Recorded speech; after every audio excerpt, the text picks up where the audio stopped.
We are truly passionate about the African wilderness and protecting the African wilderness. And so what we've done is we've focused on iconic cats. And I know in the light of human suffering and poverty and even climate change, one would wonder, why worry about a few cats? Well, today we're here to share with you a message that we have learned from a very important and special character. Extreme temperatures push ourselves at night, sleep deprivation is extreme. We're on the edge through a large part of the time.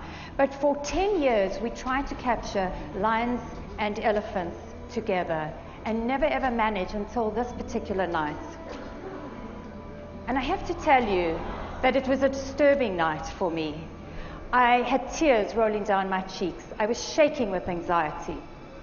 But I knew that to capture something that had never been seen before, had never been documented, and I do believe you should stay with us. The amazing thing about these moments, and this is probably a highlight of our career, is that you never know how it's going to end.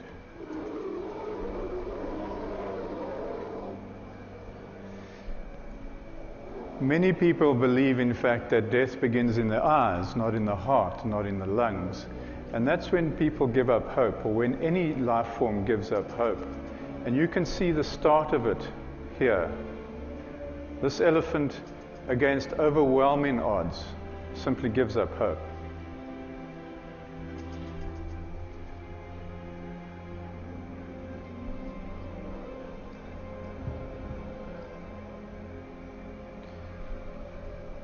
But by the same token, you can get your hope back again. So just when you think it's all over, there's something else happens. Some spark gets into you. Some sort of will to fight. That iron will that we all have, that this elephant has, that conservation has, that big cats have, everything has that will to survive, to fight, to push through that mental barrier and to keep going.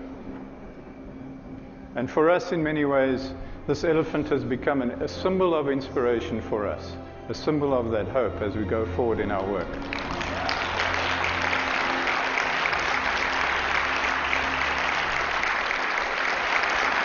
On this first hunt, we truly were excited. It was like watching a graduation ceremony. We felt like we were surrogate parents.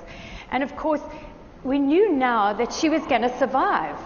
But only when we saw the tiny baby baboon clinging to the mother's fur did we realize that something very unique was taking place here with Lacedema. And of course, the baby baboon was so innocent, it didn't turn and run. So what we watched over the next couple of hours was very unique. It was absolutely amazing when she picked it up to safety, protecting it from the hyena. And over the next 5 hours, she took care of it. We realized that we actually don't know everything and that nature is so unpredictable. We have to be open at all times. Okay, so she was a little bit rough.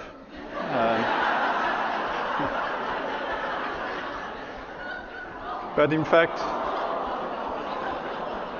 what we were seeing here was interesting because she is a cub wanting to play, but she was also a predator needing to kill, and yet conflicted in some way because she was also an emerging mother. She had this maternal instinct, much like a young girl on her way to womanhood. And so this really took us to this new level of understanding that personality. And of course, through the night, they lay together, they ended up sleeping for hours. But I have to tell you, everybody always asks, what happened to the baby baboon? It did die, and we suspect it was from the freezing winter nights. So at this stage, I guess that we had very, very firm ideas on what conservation meant. We had to deal with these individual personalities, we had to deal with them with respect,